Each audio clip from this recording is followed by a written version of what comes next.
Hi friends, welcome to Girvani classes. जैसा कि हम जानते हैं कि भारत एक कृषि प्रधान देश है और आज का टॉपिक हमने इससे आज चुना है एग्रीकल्चर। और केवल इसलिए नहीं कि भारत एक कृषि प्रधान देश है, इसलिए भी क्योंकि आजकल कृषि को लेकर के काफी प्रश्न पूछे जा रहे हैं। और आज के जिस टॉपिक की हम शुरुआत करने वाले हैं वो करने वाले हैं इकोनॉमिक ज्योग्राफी के उस पोर्शन से जिसमें हम गतिविधियों की बात करते हैं, एक्टिविटीज की बात करते हैं।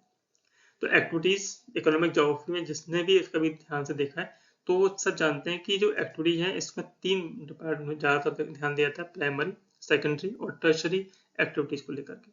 इसके अलावा चर्चा करेंगे हम लोग टाइप ऑफ फार्मिंग की, प्राइमरी और इंटेंसिव, बहुत सारी मेनली।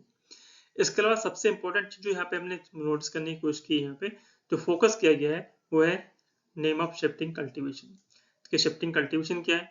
और इसके अलावा India and abroad shifting cultivation को किस किस नाम से जानते हैं उस पर हम चर्चा करेंगे, क्योंकि इस पर बहुत सारे प्रश्न अब तक पूछे जा चुके हैं। तो लेट्स स्टार्ट दिस टॉपिक। इस टॉपिक की शुरुआत करते ही पहला वर्ड हमारे जहन में आता है वो है एग्रीकल्चर। जब हम एग्रीकल्चर की बात करते हैं तो ये भी आप जान लें कि जो एग्रीकल्चर वर्ड है इसका जो ओरिजिन हुआ है किससे हुआ है, लैटिन वर्ड से हुआ है।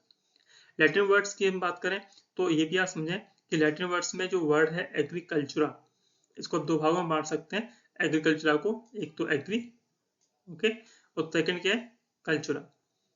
एक तरह से प्रीफिक्स एंड सफिक्स। कल्चरा की बात करते हैं तो मीन्स क्या होता है इसका इसका मतलब होता है cultivation. Okay, cultivation, cultivation. And second agriculture की बात करते हैं। ये भी वर्ड है एगर या एग्री, इसको लेटर में क्या बोलते हैं, सॉइल या फिर फील्ड। तो दो वर्ड यहाँ पे हमने लिए, कल्चरा जिससे मैंने बोला आपसे कल्टीवेशन, ओके, और फर्स्ट और सेकंड वर्ड का जो प्रीफिक्स है वो क्या है, एगर या एग्री, और इसका मीनिंग क्या है, सॉइल या फिर फील्ड। और कल्चर्स जैसे मैं बोल चुका हूँ पहले कल्टीवेशन को लेकर के। तो इन दोनों को हम जोड़ें तो जमीन पर जिस चीज का कल्टीवेशन किया जाता है दैट इज एग्रीकल्चर। मिट्टी पर जिस चीज का कल्टीवेशन किया जाता है दैट इज एग्रीकल्चर। खैर, ये तो एक नॉर्मल सी इन्फॉर्मेशन थी। आगे बढ़ते हैं, बात करते हैं हम लोग। जैसे मैंने आपसे प्रॉमिस किया था कि हम लोग शुरुआत करेंगे इकोनॉमिक ज्योग्राफी के एक्टिविटीज को लेकर के। तो हम सब जानते हैं कि इकोनॉमिक ज्योग्राफी में मेनली तीन प्रकार के एक्टिविटीज को लेकर चर्चा की जाती है। पहली है प्राइमरी, सेकंड है सेकेंडरी, और इसके बाद नंबर आता है टर्शरी, जिसे हिंदी में प्राथमिक, द्वितीयक और तृतीयक गतिविधियों के नाम से जानते हैं। ये एक्चुअल में है क्या, चर्चा इसी कर लेते हैं। तो प्राइमरी जो अपनी एक्टिविटीज हैं इनमें हम देखते हैं कि ऐसी चीजें, अगर आपको कभी गौर से ध्यान दिया हो तो प्राइमरी एक्टिविटीज में उन चीजों को माना जाता है या रखा जाता है जो कि जमीन से जुड़ी हुई हो या फिर मैनुअल वर्क बहुत ज्यादा हो। ऐसी जितनी भी चीजें हैं उन सबको हम प्राइमरी एक्टिविटीज में शामिल करते हैं। इसीलिए यहाँ पे क्या लिखा हुआ है, industries that takes natural resources directly from environment. कि ऐसी हम सब जानते हैं जब हम प्राइमरी एक्टिविटीज की बात करते हैं तो एग्रीकल्चर तो सबसे पहले उसमें आता ही आता है। आप ही तो कह सकते नहीं कि एग्रीकल्चर नहीं आएगा। ओके, एग्रीकल्चर तो इसमें आएगा ही आएगा। एग्रीकल्चर के अलावा क्या क्या आता है इसकी हम चर्चा कर लें तो कृषि, और कृषि की बात ऐसी इंडस्ट्री, सारी इंडस्ट्री नहीं, ऐसी इंडस्ट्री जो कि नेचुरल रिसोर्सेज को डायरेक्टली एनवायरनमेंट से प्राप्त करते हैं, या हम ये कहें कि धरती से प्राप्त करते हैं, पृथ्वी से प्राप्त करते हैं। मीन्स क्या वर्ड आएगा यहाँ पे, आप इजी समझ सकते हैं, हम लोग यूज कर सकते हैं यहाँ पे माइनिंग। ठीक है, माइनिंग वर्ड यहाँ पे यूज करना चाहिए, तो आप पेन प्रॉब्लम कर रहा है समझ आएंगे, माइनिंग या खनन। इसको आगे दिया हुआ है प्रोडक्शन ऑफ रॉ मटेरियल। जब आप रॉ मटेरियल का प्रोडक्शन कर रहे हैं तो सीधी सी बात है, हम बात किसी कर रहे हैं, माइनिंग की कर रहे हैं। ठीक है, सेकंड है फिशरिंग एंड फॉरेस्ट्री। ये सब भी किससे रिलेटेड है, मिट्टी से रिलेटेड है, जमीन से रिलेटेड है। आप ये मत कहना कि फिशिंग की बात कर रहा हूँ तो ये तो समुद्र से या पानी से रिलेटेड है तो अल्टीमेटली उसी चीज से। तो फिशिंग हुई, फॉरेस्ट्री हुई, एग्रीकल्चर हुआ, माइनिंग हुई, ये सब किस में आती है, प्राइमरी एक्टिविटीज में आती है। तो आपको ध्यान देना ये है कि जब भी हम प्राइमरी एक्टिविटीज की बात करेंगे तो फिशिंग, फॉरेस्ट्री, एग्रीकल्चर, माइनिंग, इन चीजों पे फोकस करेंगे। जनरली क्वेश्चन पूछे जाते हैं, कई बार मैंने एग्जाम्स में देखा हुआ है। आप ये मत कहिएगा कि बिल्कुल नॉनसेंस बात है। प्रश्न पूछ लेता है कि इन चार ऑप्शन देगा कि इनमें से कौन सी एक्टिविटीज प्राइमरी एक्टिविटीज नहीं है या फिर है। तो आपको बस इतना समझ लेना है कि इस जो आपने सबसे प्राथमिक स्तर की चीजें हैं जहां से आपका प्रोडक्शन स्टार्ट होता है इनिशियल स्टेज से, वो सब किस में आती हैं, वो प्राइमरी एक्टिविटीज में आती है। सेकेंडरी की बात करें तो सेकेंडरी एक्टिविटीज क्या है, तो सेकेंडरी एक्टिविटीज में बात करते हैं हम लोग कि industries that use raw materials to produce something new more valuable things. तो जैसे हमने कब बात करें यहाँ पे एक ही स्टेप आगे बढ़े। ये पहला स्टेप था जहां पर हमने माइनिंग की थी और माइनिंग करके के रॉ मटेरियल बाहर निकाला था। इस माइनिंग करके रॉ मटेरियल को जो बाहर निकाला गया और इससे कुछ नया प्रोडक्ट रेडी किया गया, उस नए प्रोडक्ट को रेडी करने के लिए जो भी गतिविधि हम यूज करते हैं that is comes in secondary activities. Okay, तो ऐसे उद्योग जिनमें रॉ मटेरियल का प्रयोग करके कुछ नया और कुछ मूल्यवान चीजें बंद का निर्माण किया जाता है कम्स इन सेकेंडरी एक्टिविटीज। इनको हम किसमें रखते हैं, द्वितीयक जो गतिविधियां हैं उनमें इनको हम शामिल करते हैं। ठीक है, हिंदी में आप इन्हें द्वितीयक गतिविधियां भी कह सकते हैं। साथ ही कहता है result in finished and tangible products. जब हम बात कर रहे हैं कि जैसे मैंने आपसे पहले कहा कि रॉ मटेरियल्स को फिनिशिंग करते हैं, प्रोसेस करते हैं, इसके बाद कुछ नया वैल्यूएबल बनाते हैं, तो अल्टीमेटली किसमें फिनिश्ड होंगे, वो एक प्रोडक्ट में फिनिश्ड होंगे। अब इसमें कौन कौन सी इंडस्ट्री, कौन कौन सी गतिविधियां हम शामिल कर सकते हैं। पहला है मैन्युफैक्चरिंग, सेकंड है प्रोसेसिंग, फूड प्रोसेसिंग भी इसमें आ जाती है। ओके, कंस्ट्रक्शन वर्क भी इसमें आ जाता है, इलेक्ट्रिसिटी प्रोडक्शन भी इसमें आ जाता है। तो ये सारी की सारी जो इंडस्ट्रीज हैं जो कि माइनिंग से रिलेटेड नहीं है, आप तो इतना समझ लें, ऐसी सारी इंडस्ट्रीज जो कि माइनिंग को रिलेट नहीं करती हैं are comes in secondary activity या द्वितीय गतिविधियों में इनको हम शामिल करते हैं। क्वेश्चन जनरली पूछा जाता है, इसलिए मैंने इनको एग्जाम्पल यहाँ पे लिया हुआ है। आपको ध्यान रखना है माइनिंग नहीं है, यहाँ पे मैन्युफैक्चरिंग है, साथ ही प्रोसेसिंग है, कंस्ट्रक्शन है, इलेक्ट्रिसिटी प्रोडक्शन है, ये सब किस में आएंगी, सेकेंडरी एक्टिविटीज में। Very good. नेक्स्ट हम बात करते हैं टर्शरी के बारे में। तो टर्शरी एक्टिविटीज में कौन कौन से लेते हैं, इसके अलावा तृतीयक जो क्षेत्र है, तृतीयक गतिविधियां या तृतीयक क्षेत्र में हम किसे लेते हैं, तृतीयक गतिविधि ट्रेड, टूरिज्म मतलब व्यापार, ट्रेड को हिंदी में क्या बोलते हैं, व्यापार, टूरिज्म क्या बोलते हैं, पर्यटन, और तीसरा अपन मान सकते हैं क्या है वो, ट्रांसपोर्ट। तो ट्रेड, टूरिज्म, ट्रांसपोर्ट अगर देखा है तो इन सब के बीच में एक कोरिलेशन बनता है, ये एक दूसरे से इंटरकनेक्टेड भी है। ओके, तो इनको भी आप समझ सकते हैं, बिल्कुल अलग नहीं है, एक दूसरे से लिंक्ड है। तो इस प्रकार की जो गतिविधियां हैं, बेसिकली अभी आप समझ रहे होंगे कि मैं क्या कहना चाह रहा हूँ, कि माइनिंग और माइनिंग से प्रोड्यूस होने वाले जो बाकी की चीजें हैं वो फर्स्ट और सेकंड एक्टिविटीज में आ गई, प्राइमरी और सेकेंडरी एक्टिविटीज में आ गई, और इसके बाद इन सबको का एक जगह से दूसरी जगह ले जाना है, तो उसके लिए क्या आएगा, ट्रांसपोर्ट नीडेड है, तो टर्शरी में आ गया। ठीक है, अब ट्रांसपोर्ट क्यों किया जाएगा, नॉर्मल सी बात है, ट्रेड के लिए किया जाएगा, तो ये भी किस में आ गया, टर्शरी में आ गया। अब ट्रेड और ट्रांसपोर्ट के अलावा एक चीज जो कि रिलेटेड है जैसे ट्रांसपोर्ट को लेकर के, हम ये माने कि एक जगह से दूसरी जगह पे स्थानांतरित होने को, तो वो क्या है, टूरिज्म, पर्यटन। यहाँ पे आप देखते हैं तो कोई व्यक्ति एक स्थान से दूसरे स्थान पे आता है, ऑलमोस्ट टाइप ऑफ ट्रांसपोर्टेशन ही है, तो ये भी किसमें आता है, टर्शरी में आता है। तो ये आप समझ रहे हैं कि इस पर प्रश्न कई बार पूछे जा चुके हैं, बाबा मैं इसलिए आपको फोकस कर रहा हूँ। खैर, आज के टॉपिक पे हम चर्चा पे बढ़ते हैं आगे। अब हम बात करते हैं टाइप ऑफ फार्मिंग की। टाइप ऑफ फार्मिंग की बात करते हैं, कृषि की बात करते हैं, तो हम सब जानते हैं कि इनको मूल रूप से दो भागों में बांटते हैं, सब्सिस्टेंस फार्मिंग और कॉमर्शियल फार्मिंग। ठीक है, एक तो हमारी सब्सिस्टेंस हो गई जो कि हमारी आजीविका के लिए आवश्यक है, उतना ही इसमें क्या है, हम उतना ही ग्रो करते हैं जितने की आजीविका जीवित रहने के लिए आवश्यक है, एक परिवार के भरण पोषण के लिए आवश्यक है, वो आती है सब्सिस्टेंस फार्मिंग में।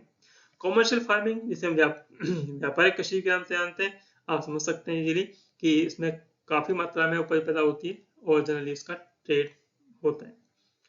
इसको भी अपन कई भागों में डिवाइड कर सकते हैं सब्सिस्टेंस फार्मिंग को, वो क्या है, इंटेंसिव फार्मिंग। ओके, किसमें अपन चर्चा कर रहे थे, फार्मिंग की, तो सबसे पहले क्या आता है इसमें, intensive farming. Okay, intensive farming सघन कृषि बोल सकते हैं। इसके अलावा प्रिमिटिव फार्मिंग जिसे हम प्राथमिक कृषि के नाम से जानते हैं। तो सब्सिस्टेंस फार्मिंग इसको हमने दो भागों में बांटा, प्राइमरी और प्रिमिटिव एंड इंटेंसिव, प्राथमिक और सघन।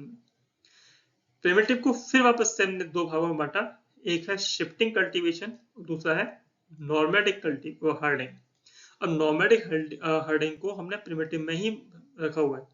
नॉर्मेटिक हार्डिंग में क्या होता है, जनरली हम लोग जो चरवाहे होते हैं उनको हम इसमें शामिल करते हैं। चरवाहे क्या करते हैं, अपने पशुओं को ले जाते हैं, चारागाह में ले जाते हैं, उनको चारा खिलाया जाता है और साथ में वहाँ पे जब तक वहाँ पर रुकते हैं तब तक वहाँ पे वो खेती करते हैं। ओके, तो एक प्रकार से क्या हुए, नॉर्मेटिक हार्डिंग हुए। तो पशुपालन भी हो रहा है, स्थानांतरित पशुपालन हो रहा है, ये नहीं कि एक जगह रुक करके पशुपालन हो रहा है। ये पशुपालन ऐसा नहीं है कि आप वहाँ पे आजकल के सेटलमेंट्स हैं, ऐसा नहीं है। जो चरवाहे हैं जगह जगह अपने आप को ट्रांसफर करते रहते हैं, जैसे जैसे वहाँ पे उन्हें खेती या फिर चारे की व्यवस्था होती रहती है, उनके पशु वहाँ पे चारा खाते रहते हैं, वो उस समय तक के लिए कुछ समय तक के लिए वहाँ पे कल्टीवेशन करते हैं। तो ये हो गया नॉर्मेटिक कल्टीवेशन। सेकंड है अपना शिफ्टिंग कल्टीवेशन। ये भी लगभग वैसी वैसी, थोड़ा सा यहाँ पे डिफरेंट है, हम यहाँ पे चर्चा नहीं कर रहे हैं किसकी, हम लोग यहाँ पे पशुपालन की चर्चा नहीं कर रहे होते हैं। शिफ्टिंग कल्टीवेशन में एक प्रकार से ऐसी कल्टीवेशन है, एक तरह से स्लैश एंड बर्न कल्टीवेशन की आप नाम सुना होगा आपने, slash and burn. I think आपने ये वर्ड जरूर सुना है, slash and burn. Okay, slash and burn की हम बात करें तो स्लैश मीन्स काटना और बर्न मीन्स जलाना, कि किसी भी जगह को काट करके जला करके वहां पर जो मृदा या फिर उसका एक तरह से जो मैन्योर रेडी हो जाता है उस पर कृषि की जाती है। ओके, और इसे हम क्या बोलते हैं, शिफ्टिंग कल्टीवेशन कहते हैं। क्यों कहते हैं कि जब तक इस मृदा में उर्वरकता है, जब तक ये जो सॉइल है फर्टाइल है, तब तक यहाँ पर कल्टीवेशन होती है। जैसे ही इसकी फर्टिलिटी कम होती है, जो लोग वहाँ पे इसको एग्रीकल्चर कर रहे हैं वो यहाँ से शिफ्ट कर जाते हैं किसी दूसरी जगह पे। सेम चीज वहां पे आगे करते हैं। अभी इन्होंने यहाँ पे इसको एक खेत बनाया और इस खेत में इन्होंने shift and burn, slash and burn किया।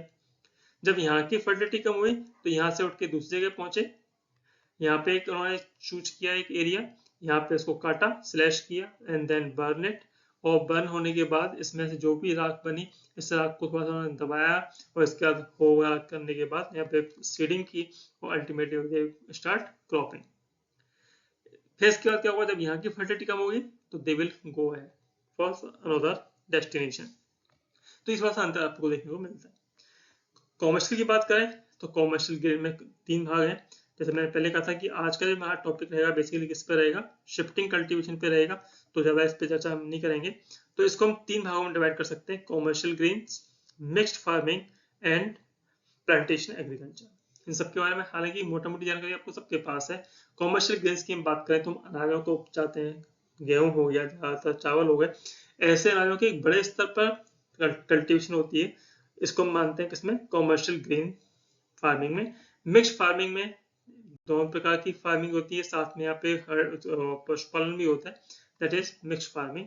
और इसका है प्लांटेशन, जैसे कि रबर प्लांट की हम बात करें, जैसे इंडोनेशिया में रबर प्लांट की प्लांटेशन होता है, तो that is called plantation agriculture. Okay, next topic, जैसे मैंने आपसे कहा था कि हम बात करेंगे शिफ्टिंग कल्टीवेशन की। तो subsistence agriculture occurs when farmers grow crop on small holding and meet the need of themselves and their families. तो हम बात करते हैं सब्सिस्टेंस फार्मिंग है, जहाँ पे लोग जो किसान है अपने परिवार, अपने मूलभूत आवश्यकताओं की पूर्ति तक के लिए जो खेती करता है, that in count in subsistence farming. इसको दो भागों में डिवाइड किया था, एक प्रिमिटिव में, एक इंटेंसिव में। अब प्रिमिटिव में क्या क्या गुण हैं, इसके कैरेक्टरिस्टिक हैं, और इंटेंसिव के क्या क्या कैरेक्टरिस्टिक्स हैं, इसके बारे में चर्चा करेंगे। तो प्रिमिटिव या जो प्राथमिक जो कृषि है, इसकी इंपॉर्टेंस क्या है कि this type of farming is done on very small patches of land. तो सबसे पहली बात क्या आती है कि लैंड कैसी होती है, छोटी है, या हम ये कहें कि यहाँ पर जो खेती के आकार है, खेतों के आकार कैसे होते हैं, छोटे होते हैं। इसके बिल्कुल अपोजिट जो इंटेंसिव जो अपनी सब्सिस्टेंस फार्मिंग है, the land holdings are comparatively bigger. यहाँ पे जो खेतों का आकार कैसा होता है, बड़ा होता है। खेत यहाँ पे कैसे होते हैं, स्मॉल होते हैं, यहाँ पे खेत कैसे होते हैं, बिगर, बड़े होते हैं। ओके, ये मेन चीज है।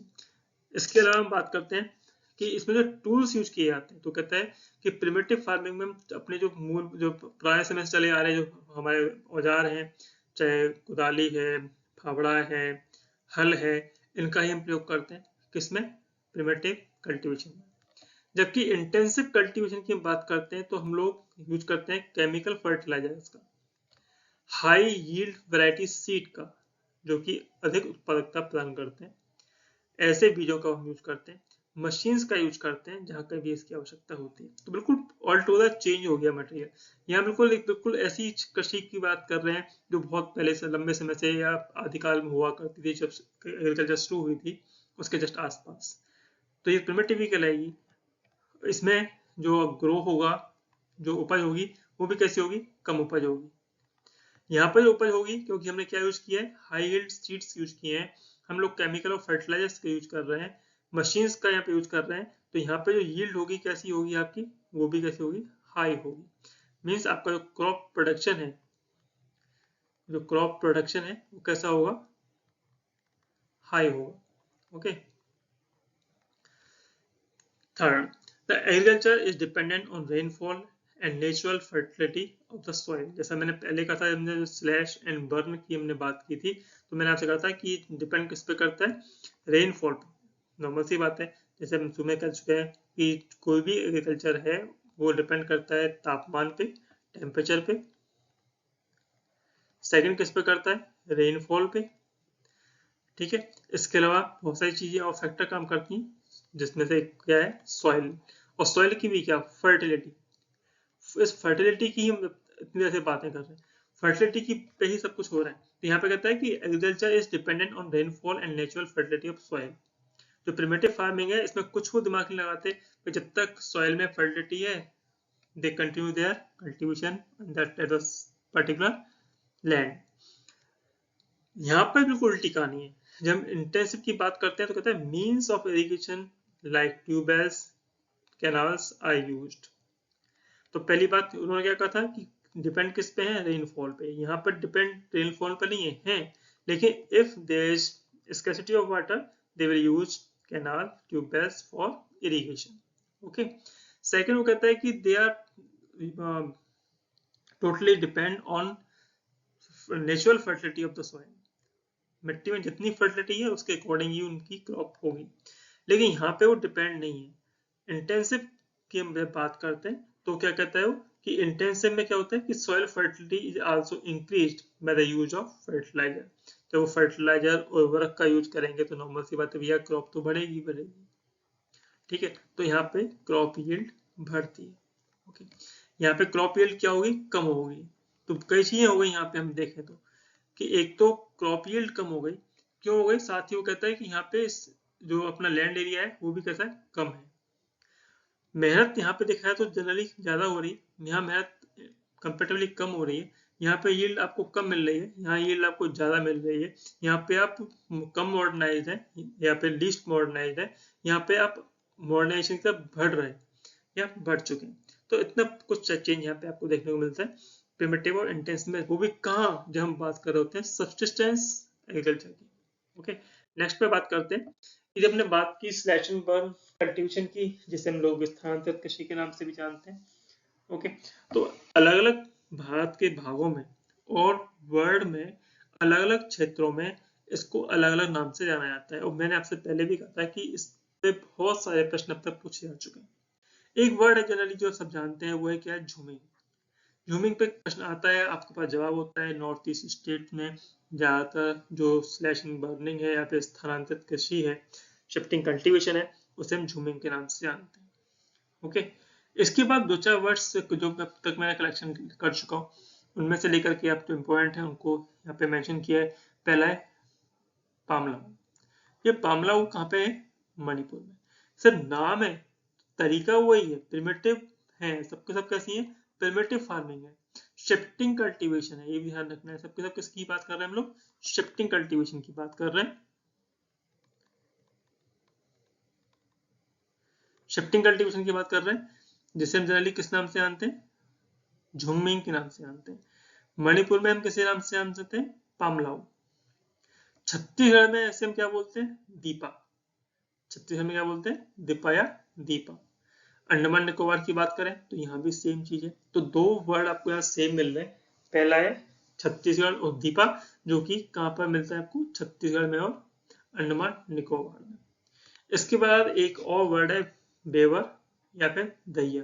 बेवार कई जगह से क्या बोलते हैं, बेवार बोलते हैं। बेवार या फिर दहिया, ठीक है। कहाँ पे, एमपी में। आंध्र प्रदेश की बात करें, पोडू, आपको ध्यान आ गया होगा, अभी हाल ही में एग्जाम में एसएससी के एग्जाम में उसको पूछा गया था, पोडू, पोडू या पेंडा, ठीक है, पोडू या फिर पेंडा। कहाँ पे बोला जाता है, आंध्र प्रदेश में बोला जाता है क्या, ये शिफ्टिंग कल्टीवेशन है। उड़ीसा की बात करें, ये भी कई बार प्रश्न पूछा जा चुका है, तो यहाँ पे क्या बोलते हैं, कोमान या फिर भृंगा। ये बर्ड कैसा है, भृंगा है भाई, क्या है, भृंगा, भृंगा, ओके। अगले बात करते हैं कुमारी। कॉमन और कुमारी दोनों अलग चीजें हैं। यहाँ पे कहता है कुमारी कहाँ है, वेस्टर्न घाट में, और कॉमन कहाँ है, उड़ीसा में। जस्ट अपोजिट कंडीशन हो गई, उड़ीसा आपकी कहाँ है, ईस्टर्न कोस्ट पे, और वेस्टर्न घाट कहाँ है, पश्चिम में है, तो ये कहता है कुमारी। तो कुमारी एंड कॉमन। राजस्थान में आप सब जानते हैं वालर, वालरे, वाल्ट्रे नामों से जाना जाता है। हिमाचल की जो बेल्ट है, हिमालय बेल्ट, हिमालयन बेल्ट, वहां पे हम क्या बोलते हैं, खील के नाम से जानते हैं। कई जगह से खिल बोलते हैं, ठीक है, खिल, कई जगह से खील भी बोल देते हैं। क्या प्रॉब्लम है यार। खैर, नेक्स्ट है अपना खुरवा या फिर कुरुवा।